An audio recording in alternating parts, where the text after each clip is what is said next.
প্রেক্ষাপটটা বলেন, কি পরিস্থিতি?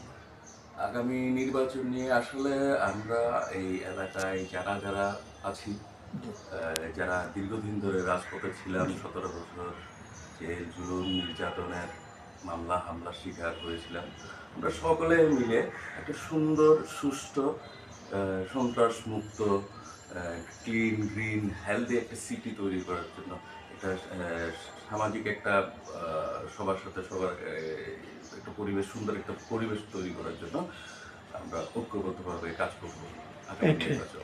তো ইনশাল্লাহ যে আগামী কাউন্সিলর নির্বাচনে আপনি যদি যে পার্টি থেকে চাবেন, মনে মন চাবেন, যদি পার্টি না দেয় তাহলে আপনি কি স্বতন্ত্র থেকে নির্বাচন করার চিন্তাধারা আছে?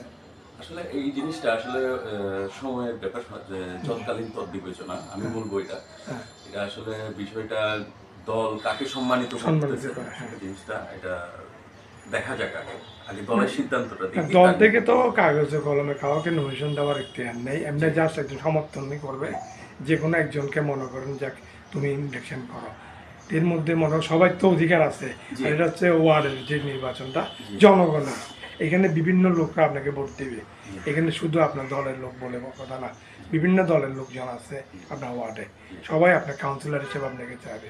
তো ইনশাল্লাহ যদি আপনি নির্বাচন করার আশা থাকে, জি। তা আগামীতে কি চিন্তাধারা একটু বলেন কান্দি জনগণদের সকলে। এই বিষয়ে আসলে আহ, বলতে হয় যে আসলে এলাকার মধ্যে কার জনপ্রিয়তা কতটুকু জি, বেশি এই বিষয়টা, জি, প্লাস যেমন আমি দুর্দিনের সময় আমি জি, ওয়ার্ডের সাংগঠনিক সম্পাদক হিসেবে জি, কাজ করছি। আহ, এই দুর্দিনের সময় আমরা অনেক কিছুই মামলা হামলার শিকার হয়েছি, অনেক ধরনের ফ্যাসিস্টের অনেক রকম অত্যাচার আমরা সহ্য অত্যাচার করছি। শুনে।